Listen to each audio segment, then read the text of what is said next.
Namaste, a bunch of nerdy, land-lubbing, scurvy nerds. This is Navana, Budget Pub Stomper, and today I'm going to be bringing you Malcolm and Tymna Budget Arrr Farm. Now, this is a version of a deck I play in CDH. I am a huge Malcolm fanboy. For anybody who doesn't know, that almost just have to mean that this is your very first video with me. But I'm also a big Tymna fan, although I would not say that, I wouldn't fight anybody on the idea that she ought to eat a ban. I think probably that's better for the format, although it would leave a big hole in my heart, because these are my two favorite commanders. So we're putting them together, not just because they're my two favorite commanders, but also because they just have just a ton of natural synergy between each other. I've often said that there are two bottlenecks in any strategy or deck or game of a competitive commander, whether that be $100 or just CDH proper. You're either going to be bottlenecked on mana, bottlenecked on cards, or winning the game. There's really no other thing. You either have so if you have a bottleneck on cards, so you've got tons of mana, but you just don't have anything to do with the mana, then additional mana doesn't do you very much good.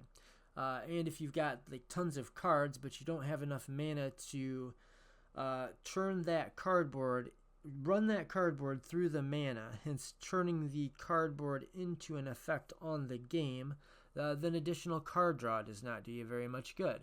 And so when you've got the Malcolm and the Tymna, you've got the card draw and the mana production, then you've got the peanut butter to the jelly. You know, you've got both things. And if you reach a point where there is no bottleneck, then you've reached what I call Neo mode in the Matrix. There is no spoon. If there's no bottleneck, there's no spoon, and you should just be winning the game. Now, in practice, there's just about always going to be a bottleneck. And in practice, if there isn't, then you probably are going to win the game. These two will make the bottleneck a lot more difficult to hit, and they should help your deck to run like an engine, where you have a proper mix of the engine thing's gonna mess me up because I'm talking about cars, but when we talk about gas, we're usually talking about card draw and big advantage effects. So I'm gonna rest that case there, and we're gonna talk about what the commanders do. So I wanted to show them to you in their actual true forms, and these are the ones that I run in my deck. But that puts us at $114.51. So even though obviously these are the two that make sense, this is actually, I don't know if you're aware of their backstory, but this is how they met. See, Malcolm had commissioned Tymna, who is a weaver by trade, to make all of the, he noticed that her blindfold was just fantastic craftsmanship, and he thought she was kind of hot too. So, and this is just true doctrine. This isn't just my headcanon. This is MTG lore. You can talk to any of your Vorthos fans, friends, people. They all know that this is the actual, these are the facts of the matter. In the storyline of Magic, Malcolm met Tymna, thought she was an awesome craftswoman, but also just smoking hot. And so they had a little bit of a fling, and then Malcolm ended up inviting Tymna to make all of the pirate, what are they called, the eye patches. He saw her craftsmanship for her own blindfold, and he commissioned her to do all the eye patches for his pirates. One thing led to another. The next thing you know, they moved in together on Malcolm's pirate ship. And that's science. It's undeniable. That's science. If there's anyone who doesn't know, I am completely full of it on all of that. But that should be the lore. That's my headcanon. But we're going to switch the printings now to get off of this $114 price. We're going to use cheapest. And we're going to go up here and we're going to go to cheapest. Use cheapest, which drops us down to $96.87. So we've got a little buffer against inflation there. And in any budget league or event, if you can show the tournament organizer or whoever's hosting the event, if you can show them that your deck can come in at $96.87 Moxfield low, they're not going to care what versions of the cards you're actually playing. So just keep it in your heart and know know in the back of your mind and in your heart that this is not the Tymna that we are playing. Absolutely not. There's only 2 Malcolms that are acceptable. We're not playing this Malcolm. We can play the Frosty Malcolm, or we can play this Malcolm up here, the special guest Malcolm. I'll allow it. I'm not a big fan. I think this is the objectively correct answer, is to go with 2 etched foils, one of each. Okay, I've spent way too much time talking to you about why the deck is called Arrr Farm. Let's talk to you about now what the deck does. So if there's anybody in the world who's not familiar with Tymna, Tymna has the following text. I should have said the text while it was on the other version because it's so damn hard to read on this ugly card. Luckily, I guess I know what the card does. Just as at the beginning of each of your post-combat main phases, you can pay X life, where X is the number of opponents that you hit with a creature. Well, that you did damage to during your combat step. So that implies that you hit them with a creature. So basically, if you go to combat and you hit somebody with a creature, you draw 1 card. If you go to combat and you hit 3 opponents, then you're going to draw 3 cards.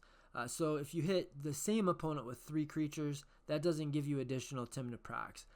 When people are talking about a card having, quote, Tymna text, they're talking about that fact. Like Grazlax, that it only counts each individual opponent that was hit with one of your creatures. It doesn't count how many creatures you hit, like Toski or Orn Frostfang would. Malcolm. Okay, Malcolm, instead of doing the card draw thing, does treasures. But with Malcolm, it's got to specifically be pirates. It says 2/2 flying for 3 mana, blue and 2. Siren Pirate. Whenever 1 or more pirates you control deal damage to your opponents, it's a little bit different wording, and it's not combat damage. But you create a treasure token for each opponent dealt damage. So that part is kind of Tymna text, but it's not really Tymna text. But you know what? I'm not even going to talk about that or worry too much about that. We're not doing any of the Glinthorn Buccaneer red type change hack combos in this deck. So for all intents and purposes, for our intents and purposes for this deck, you can just think of it as Tymna text. We need to go to combat and hit people with evasive threats to draw cards off of Tymna. And if those threats are pirates, then we're going to be making treasures off of Malcolm at the same time. So a really good way to curve out in this deck is if you can have some kind of a ramp piece on turn 1, and you can go turn 2 Malcolm. And then on turn 3, you'll cast your Tymna, and you'll attack with Malcolm, who is a pirate. So you'll make a treasure, and you'll draw a card off of Tymna. So that's kind of a good way to get your engines rolling in this deck. So do we want to talk about let's just take a quick look at some of the evasive threats that we've landed on. We've got this kind of new piece here, Anak Strike Leader. It's a dog riding a cat. It's a jacked dog riding a super jacked cat. I don't know what's not to love about that. I think it's fantastic. I think it should be a dog cat or a cat dog, but it's a dog warrior.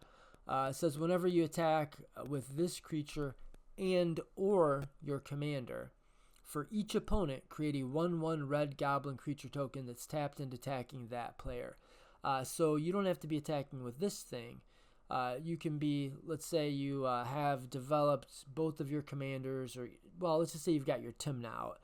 Then on the next turn, you play your Anak Strike Leader.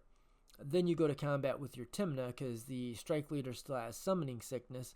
Well, you will still be attacking with your commander, so that'll proc this guy, and you will make 3 red goblin creature tokens, 1 tapped and attacking each of your opponents.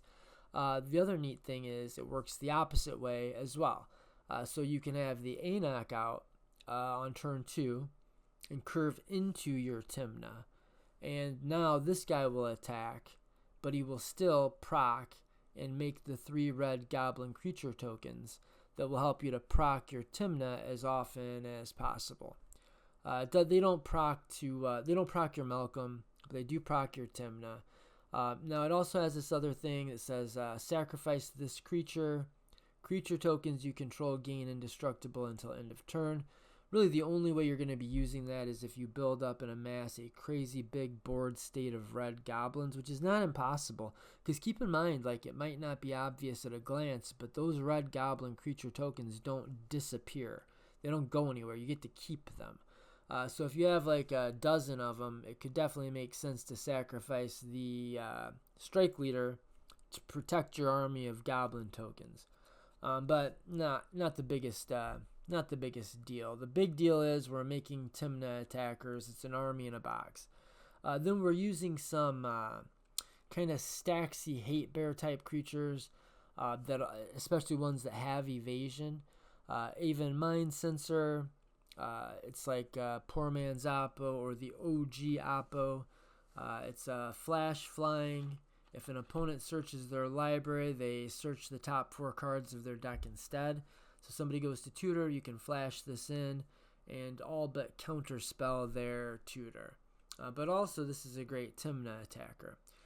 Then you've got Dothy Voidwalker in that same vein. Perfect Tymna attacker because it has Shadow. But it has this stacksy hate bear effect that if a card would be put into a graveyard from anywhere, if an opponent's card would go into the graveyard from anywhere, you're going to exile that card and you're going to put a void counter on it.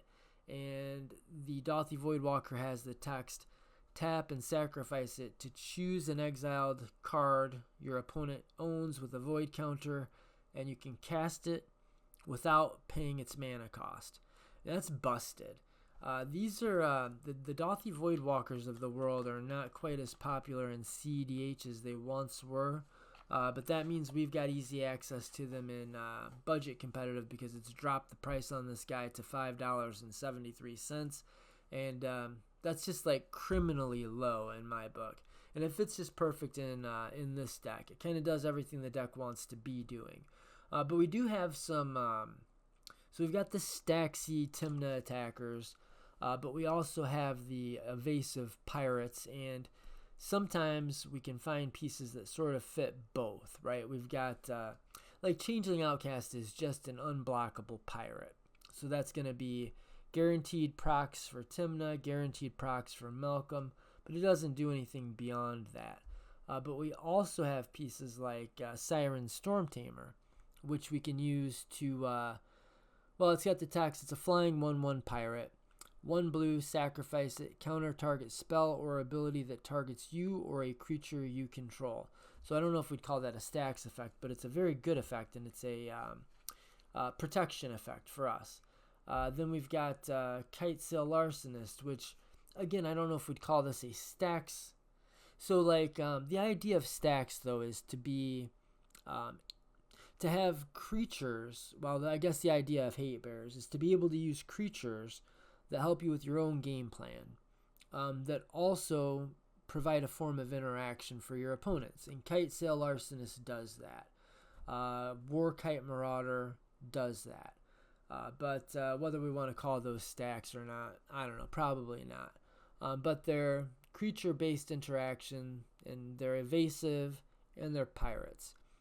Kite Sail, ETBs, and you basically get to turn 3 permanents, one of each opponent's, into a treasure token.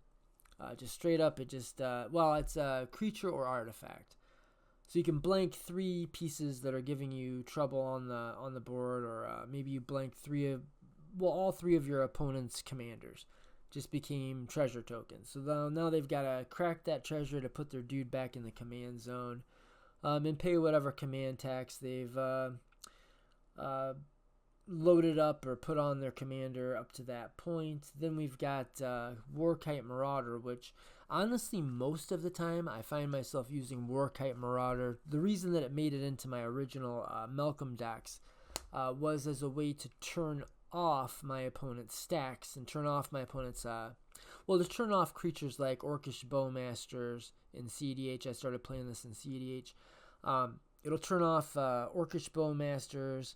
It'll turn off Collector Oof. It'll turn off Manglehorn. Because Malcolm Red decks have a very hard time winning through those 3 creatures. But in any case, if we have a hate bear that's giving us trouble, oftentimes it'll be locking down the rest of the board too.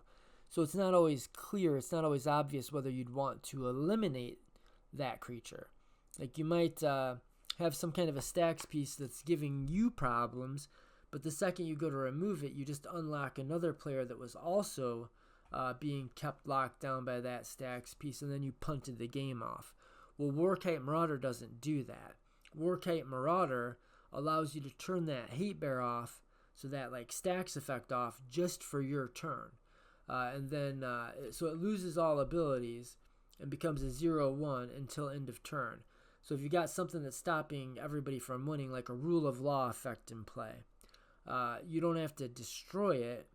You can just turn it into a 0-1 and then try to get your win off. And if somebody stops you, then on the next turn, that creature, that hate bear, that stacks effect turns back into a hate bear, so it keeps the rest of your opponents still locked down.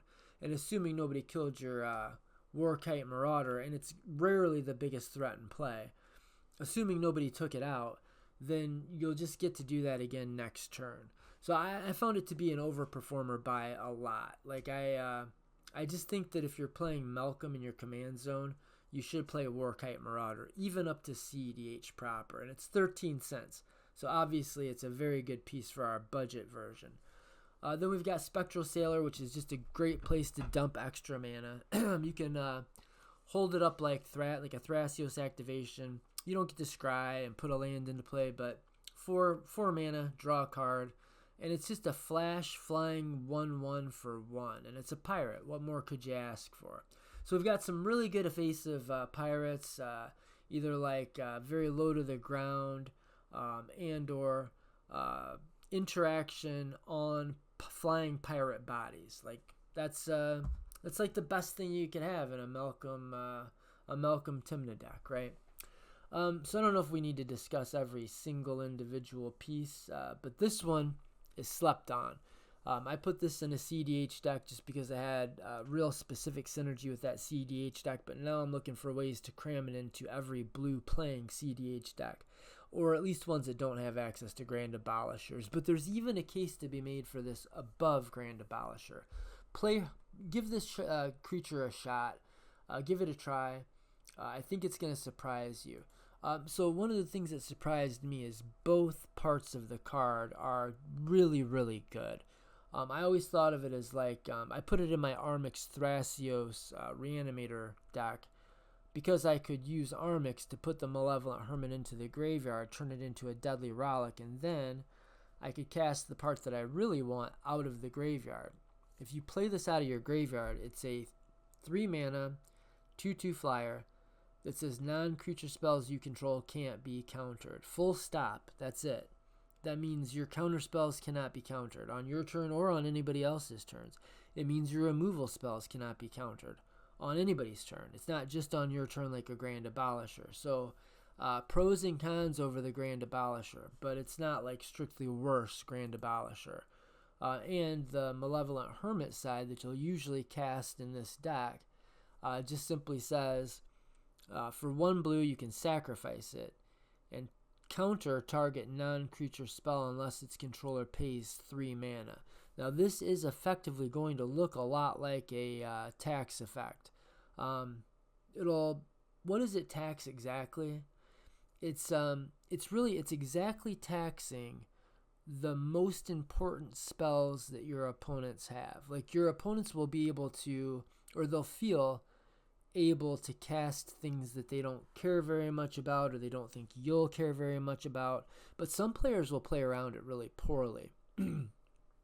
But I guess if we assume that our opponents are all like decent, reasonable, intelligent actors acting on their own self-interest, what they ought to be doing is playing as if all of their really big game-winning or their really big cards, like Ad Nauseam, Pure into the Abyss level shit, has a tax of 3 additional mana. So like turning a Protean Hulk deck's Animate Dead from a 2 mana spell to a 5 mana spell, that's a pretty big stacks effect. And sometimes people will just forget about it.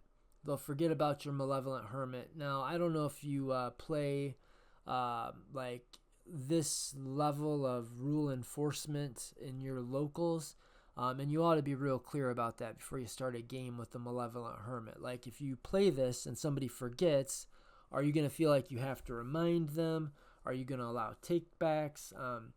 The way that I normally feel about it is, as long as no new information has become available, I let people take things back, as long as we're all playing by that same rule. But if you're in a tournament and you've had this guy in the battlefield for a little while and somebody tries to get to 7 mana and cast their Peer into the Abyss, you can pop this guy for 1 blue and just ruin them. It's just a total blowout. And then the dude goes into the graveyard, but that's maybe kind of where you wanted him, because now you can pay 3 mana you pay his disturb cost, 3 mana, and now you've got a flying, I was going to say Grand Abolisher at home, but it's not fair. It's not better Grand Abolisher, it's just different. You know what I mean? It's just it's a very powerful effect that's going to help you do the things you want to do on your turn, and it's going to help you stop the things that you don't want your opponents doing on their turn. And it starts off with this pretty darn good little stack C piece. Another thing is, when you're running this guy into combat with Tymna in play, people are going to be very reluctant to block it because they don't want to send it to the graveyard. And you can just ask people like, hey, look, I'm going to let you do your politics the way you want. This doesn't need to be a 4-hour video. Thalia, Heretic Cathar, I think she's better in this deck than the Thalia that gets more play, the 2 mana Thalia. So she's 3 mana 3/2, first strike. So she's very good in combat, which is very good for Tymna decks. But she also says creatures and non-basic lands your opponents control enter tapped, which is also very, very good for your Malcolm Tymna decks, because your opponents are going to need to put chump blockers out in front of you, or creatures that give you unprofitable attacks to stop you from just rolling them over and just going crazy with all of the value that you're generating. If people don't play blockers, if the battlefield doesn't get gummed up, you're gonna bury everybody in card and mana advantage with this deck. And Thalia just makes it that much harder to do because all of their creatures ETB tapped. It's going to give you at least 1 extra turn to swing at those, 4/4s that they're dropping, or however if they found a piece that's going to be difficult for you to attack through, like some kind of big chunky ground thing, or a creature that has reach, or a flyer. This will give you 1 additional turn to not worry about that thing, and it's a 3/2 first strike on the ground, so it's gonna be hard for your opponents if they're playing low to the ground, kind of slimmer, more efficient style of decks. They're not going to have too many creatures in their decks that can tango with a 3/2 and live to tell the tale. The only other creature I think we want to talk about is, Hope of Girper's real good. Boy, the whole suite's real good. We could spend another 20 minutes talking about the creature suite. Just take a look at it. It's good. This is a really good creature suite for exactly this deck, but we've got to move on. Let it go. Let it go. If you weren't paying attention, that's on you. If you can't read, also on you. Read the rest of them. You know what Divining Witch does, right? That's a demonic consultation on a stick. Okay, so maybe we should talk about... Nope, we're moving on. I will show you, we also have Aether Vial. I think this is a fantastic Vial deck. I play this in my CEDH version and have for a long time. I put it in when Mana Crypt got banned. Took the Mana Crypt out, took the Jeweled Lotus out, and replaced it with a couple of pieces, and Aether Vial was one of them. If you're playing a deck that has a pretty good concentration of 1 mana creatures, this thing is fantastic. And if you're playing a deck that has a good concentration of 1 and 2 mana creatures, this thing is it's great. So Aether Vial says at the beginning of your upkeep, you can put a charge counter on Aether Vial. You can tap it to put a creature card with mana value equal to the number of charge counters on the vial onto the battlefield. So you're able to cheat timing restrictions. You're doing this in a way so you're cheating timing restrictions so you can flash in stuff that doesn't have flash. And if you're playing a bunch of hatebears, that can be pretty relevant. If you flash in like a Dothy Voidwalker, that can be a real blowout. And then you can untap, and on your turn, it won't have summoning sickness, and you can crack the Dothy to do whatever crazy thing. But also, you can use the Aether Vial to flash in a normally Thassa's Oracle, but in our budget deck, a Laboratory Maniac. So we can flash in the Lab Man, or we can flash in the Divining Witch. So we can put this in on instep. The big problem with Divining Witch, this is a demonic consultation on a stick, but the big problem is it has summoning sickness. But if you put this in on instep before you're untapped, then it doesn't have summoning sickness, and you're really limiting your opponent's opportunities to make your Divining Witch dead before you can get off your Divining Witch Lab Man combo. Hope of Girapur is a silence effect. Alright, like I said, we're moving on. The next thing we're going to talk about is how we actually win the game. So yeah, we can do the Divining Witch with a Laboratory Maniac stuff, but the main win count in the deck is Doomsday. This is a Doomsday deck. This is a deck that's pretty good at making black by way of having Dark Petition and Dark Ritual and treasure production. So, and we've got a really good land base too. Our land base is $12.57. That's a lot more than I normally put into my budget mana bases, but we really just want to be able to get that Doomsday to happen when we find our window. And our window can be, we've got a freaking backside of Malevolent Hermit. We've got a Benevolent Geist in play, so there's our window. Maybe we flash it in. Well, whatever. We've talked enough about Aether Vial. But we've got Doomsday, and we've got ways to tutor Doomsday. And my favorite way to tutor Doomsday is Dark Petition. If you have Spell Mastery, that just means there's 2 or more instants and or sorcery cards in your graveyard. Spoiler alert, there will be. We're playing 29 instants. That's a lot. And we've got 7 sorceries, which isn't a little. So a very high chance that your Dark Petition is going to be online by the time you can make 5 mana. And making 5 mana doesn't take you that long because you're a ritual-laden treasure-producing deck. Dark Petition, 5 mana, demonic tutor that fixes your mana. In a way, right? Because it costs 5, it refunds black as long as you have Spell Mastery. So it cost you 5, it refunded black. So it refunded 3, but it didn't just refund 3 colorless. So you're putting 3 colorless and 2 black into it, but it's paying you back in black. So it's in that case, if you're trying to exactly cast a Doomsday, it's a little bit better than Demonic Tutor. Demonic Tutor plus Doomsday, you have to have 4 black mana, but Dark Petition into Doomsday only requires 2 black mana. You get what I mean? So it's in a lot of cases, in a lot of ways, it is better Demonic Tutor in our exact deck. We also have Demure Machinations to find it. We've got Drift of Phantasms. So we've got Transmutes. We've got Solve the Equation, Ring Sight. We've got a lot of tutors that'll find our Doomsday. And we've got a lot of card draw, which helps us just naturally pull into our Doomsday. When we find the right window, we've got maybe all of our opponents are tapped out, or we've only got one player that's not tapped out, or one blue player that's not tapped out. Then we've got a window and we can go for our Doomsday. The Doomsday, well, the card just says you can go through your library and graveyard, and library and or graveyard, and find the 5 cards that you need.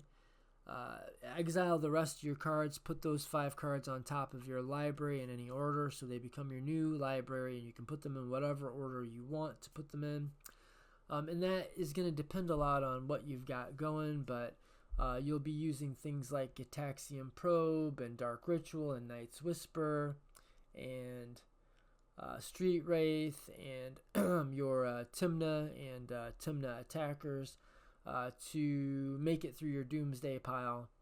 And eventually you're going to just end up in a situation where you are casting the Laboratory Maniac and something like a Gitaxian Probe, or you are casting your Jace Wielder of Mysteries, and then being able to activate his ability. His +1 is draw a card, And if you're drawing from an empty library, you win the game. So there's a lot of ways to set up the Doomsday pile. You've got all the tools here to do it. But effectively, you're going to be just you're going to put 5 cards on top of your library. One of them is going to be your Laboratory Maniac, and the rest are going to be ways to rip through your pile. You're going to need to crack the pile somehow. So maybe that is you have a Gitaxian Probe in hand, cast the Get Probe, draw the top card of your pile, and the top card of your pile was maybe Night's Whisper. You cast that to draw 2 cards. Maybe one of those cards is Street Wraith. You can cycle that by just paying 2 life. Win the game because one of the cards in there was Laboratory Maniac. So you just need to be able to empty your 5-card pile and cast your Laboratory Maniac. Depending on what point in the game it is, there's different ways to do that. Frantic Search is going to be a piece that comes up pretty often. So the main pieces, I'm not going to do your homework for you exactly, but the main pieces are going to be cards like Frantic Search. That's going to help you eat through the pile. Gitaxian Probe, Night's Whisper, Tymna Attackers, Street Wraith are all pieces that are going to help you to go through the top 5 cards of your library to make sure you can cast your dude, your Lab Maniac, and then draw a card by casting a cantrip or casting your Frantic Search or whatever. Some of those cards. Besides that, so we're going to be winning basically, I was going to say, it's deterministically. You will have a deterministic win by the time you are playing your Doomsday, assuming nobody interacts with you or does anything dumb. So again, you need to look for a window because the worst thing that can happen is that you cast the Doomsday and you go through your Doomsday pile. Like you attack with your Tymna attackers, you draw 3 cards, and so that only leaves 2 cards left in your library. Maybe one of the cards you just drew was Gitaxian Probe or Street Wraith, and then you have the Lab Man in hand, and you cast the Lab Man, and then you Street Wraith into, let's just say, Frantic Search, and you cast the Frantic Search, but you don't have any mana to protect yourself, and somebody kills your Lab Man in response, and you just lost the game. You know what I mean? Yeah, so the piles will get different. They'll be different depending on the different stages in the game, but you do have all of the tools you need to put together an effective Doomsday pile. And in the deck, it is effectively a 1-card win condition as long as you can crack the pile. And you can because you've got Tymna, and your Tymna attackers will help you crack the pile. Just draw that top card of the pile. As long as you can get to the top card, you can stack your deck in such a way that you can empty your library and draw from an empty deck with a Lab Man in the graveyard. Did I put Gush in the deck? That's one that I think should be in the deck. In fact, it's there it is. Gush is another one. This is a 0 mana way to go through cards. So it's you may return 2 islands you control to owner's hand rather than pay the spell's mana cost, and it's draw 2 cards. So this is a free way to get through 2 of the 5 cards on top of the deck. Now you're not going to need all of these things, you're just going to need some number of them, and then you're going to weave in interaction and protection depending on how many cards you need to draw that will continue drawing cards for free, and depending on how much mana you have up. But yeah, the normal kind of greatest hits are going to be Doomsday for some combination of Street Wraith, Gitaxian Probe, Dark Ritual, Night's Whisper, Laboratory Maniac, Gush, and Frantic Search, right? So hopefully that makes sense to you. If you've got questions about how Doomsday piles work, ask me in the comments and I'll give you examples of specific Doomsday piles. Maybe we'll see one because we're going to do some gold fishing. But in case it doesn't come up, I guess just an example. So you've got let's just say you have 3 blue. Well, you have 3 mana, and at least one of those is blue. So you've got 3 lands, one of them is blue, and you've already resolved your Doomsday. So however the case, you resolve Doomsday, and you've got 3 mana, where at least one is blue. Then you can, so your 5 cards then could be Frantic Search. It doesn't have to be in this order, but I just want to give you a concrete pile. You could have Frantic Search as your top card. And then right underneath your Frantic Search, you can put Laboratory Maniac. And under that, you can put your Gush. Now, this is assuming you've got 2 islands, but I did chock the deck full of islands. We've got a lot of islands. Mystic Sanctuary is an island too, by the way.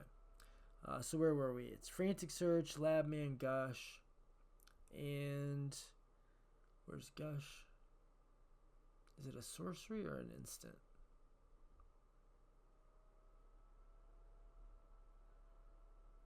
Gush, instant. And then, where does that? That's 3 cards. So then you'd have Gitaxian Probe and the Swamp Cycling guy. So you'd have Gitaxian Probe under the Labman, or I'm sorry, under the Gush, and you'd have Street Wraith under that.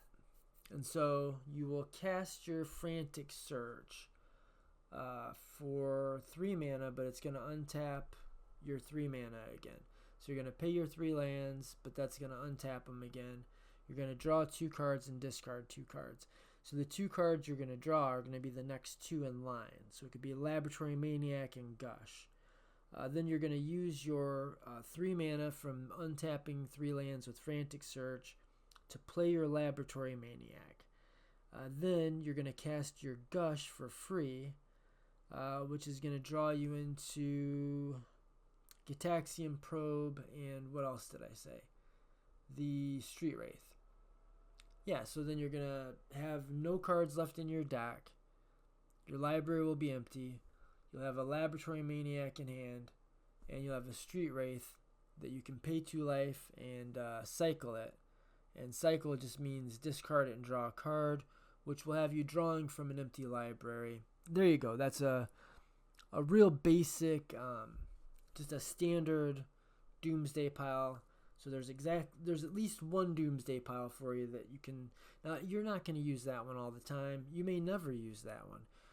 The situations are going to change depending on how many cards you can draw with your Tymna attackers, how much mana you can make with your Malcolm attackers.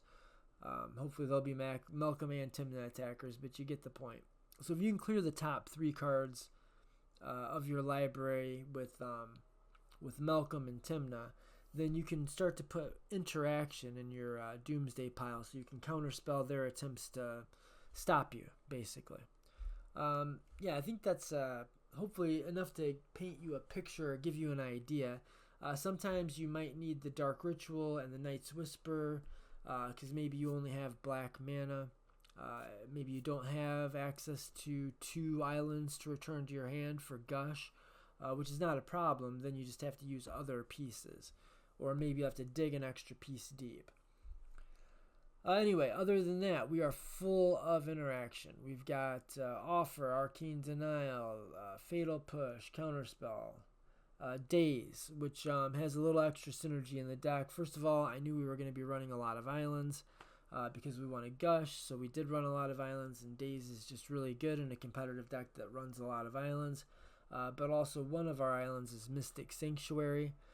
So you can use the Daze to return the Mystic Sanctuary to your hand, recast it, and put your Doomsday that maybe you already tried to fire off and it failed, put it back on top of your library. Oh, something to remember too about Doomsday.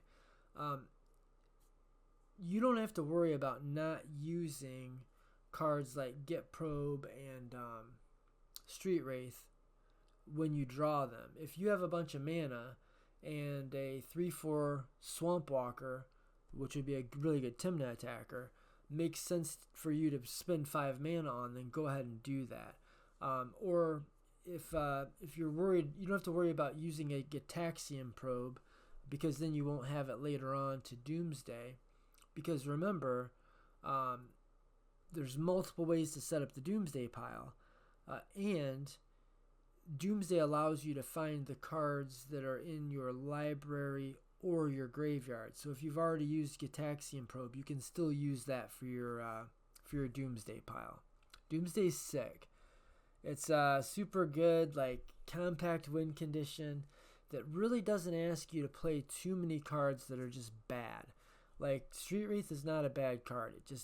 You can just think of it as replacing the worst card in your deck with Arrr. So you just draw this and then draw the next card in your deck instead of drawing the worst card in your deck, or the worst card that would have been in your deck. We've got all kinds of just really good interaction. We've got all of the 1 mana things. We've got Strict Serenade. We've got Spell Snare, Spell Pure, and so we've got the 1 mana answers for your turboist of all the turbo decks in the Hundo meta, Ral.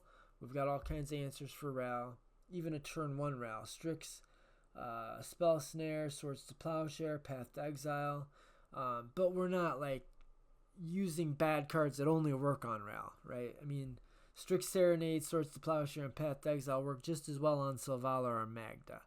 Then we've got like all the good slim interaction, all the good budget slim interaction. Offer, Dispel, Miscast, Spell Snare, Spell Pierce, Strix. Rapid hybridization. So we're very good at having 1 mana interaction. We're very good at leaving 1 mana open, or in some cases 0 mana open, and having an answer, having some ways to still play, still stop other people, or stop other people from stopping us. We are playing Fracture because it's only 79 cents and it's just an upgraded disenchant. So this is destroy target artifact, enchantment, or planeswalker, which can definitely come up. There's Minx, there's Gruul Minx Skimbu, there's that damnable Narset. Some people will play Ashiok.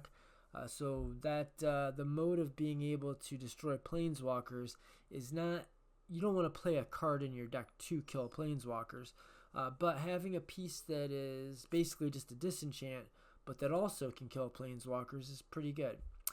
Vanishing Verse, destroy target mono-colored permanent. It's I think slept on. I'm sorry, it's not destroy, by the way, it's exile. I think this one is slept on. For a black and a white, you are exiling target mono-colored permanent. So many of the cards we're most worried about in the format, in Commander in general, are mono-colored. Even a lot of the commanders, even a lot of the best commanders in multicolored decks are actually mono-colored commanders. And Magda is also, and Selvala is also. But we've got Ral, which is technically a mono-colored commander. Tons of stuff, right? Then we've got more of the catch-all stuff like Soul Partition. And Soul Partition can play kind of double duty because it will not only destroy our opponent's stuff while it's not destroying. It exiles a thing, and then they can still play it from exile, but it costs 2 additional mana. So it's almost like whacking somebody's commander. Because it almost is like if they just have some creature that you want to get rid of that's not their commander, it's almost like you just hit their commander, because now that creature is dealt with, but they can recast it, but it's got like a command tax on it, basically, right? Or if you soul partition somebody's commander, then yeah, you basically just killed their commander. But you can also use this on your own stuff to protect it. And the sweet thing is that when you cast your own spell that you exiled with this, you don't have that command tax. You don't have to pay the 2 extra. It's only your opponents that have to pay the 2 extra. So if somebody tries to murder Malcolm in cold blood, it does happen. People are pirate haters. There's a lot of haters out there. You can bounce your Malcolm to hand, and then you can just drop it for 3 mana. But if you bounce somebody else's Malcolm to their hand, now it's not to their hand, to exile. Well, they can't just play it for 3 mana. They have to pay 5 mana for it. So they, just like you put it in their command zone. We've got a pretty robust tutor suite. We've got the transmute cards. We're in Dimir, but we've also got like better tutors. Limdol's Vault, $1.77, one of the best tutors. I mean, this is one of the best cards that we have access to in Dimir. Yeah, we definitely are happy to play it here. It's basically a top deck tutor. I mean, it's got some advantages and some disadvantages, but I'd put it right up there with a 2-mana. If it were just 2-mana Vamp Tutor, I don't think the card would be better. Right? I think I'd still play Limdol's Vault over 2-mana Vamp Tutor, but that's debatable. Really good removal, really good counter spells. What do you want? What do you want? We've got, we didn't go too crazy with the 2-mana interaction, or 2-mana acceleration, because it just doesn't work very well with our curve. Both of our commanders are 3-mana commanders, so a lot of times we're going to want to go like turn 1 ramp piece into turn 2 commander. Usually that turn 2 commander is going to be Malcolm, so that on turn 3 we can swing and get our treasure and our card draw, because we can play our Tymna. And it doesn't matter that Tymna has summoning sickness, because the Malcolm will go ahead and hit and make a treasure on its own, because it's a pirate, and draw a card for Tymna. So generally speaking, we want to we want to curve, we're going to turn 1 ramp piece into turn 2 Malcolm, into turn 3 Tymna is going to be the general cadence of the deck. That's what we're usually going to want to do. And so Arcane Signet and Felwar Stone are as deep as I went with the 2-mana rocks. I just played the 2 best ones. We've got Soul Ring, obviously, and going Soul Ring into Arcane Signet is just busted. And it's almost worth it to have some 2-mana rocks just to give yourself the ability to occasionally pull that off. Like, it's pretty nasty. Turn 1 Aether Vial might be in our deck better than turn 2 Arcane Signet, something like 90+% of the time. So we're on Aether Vial, and Springleaf Drum basically turns our hatebears into mana dorks. And mana dorks that are unaffected by summoning sickness. 46 minutes and 58 seconds. Damn, I think we might have passed the point of Goldfish, like 3 turbo decks. You're gonna have a bad time. But that's true of all mid-range decks. An hour and 7 minutes. That was a total accident. Alright, word to your collective mothers. And until next we meet in this rural retreat, word to your mothers. And namaste, nerds.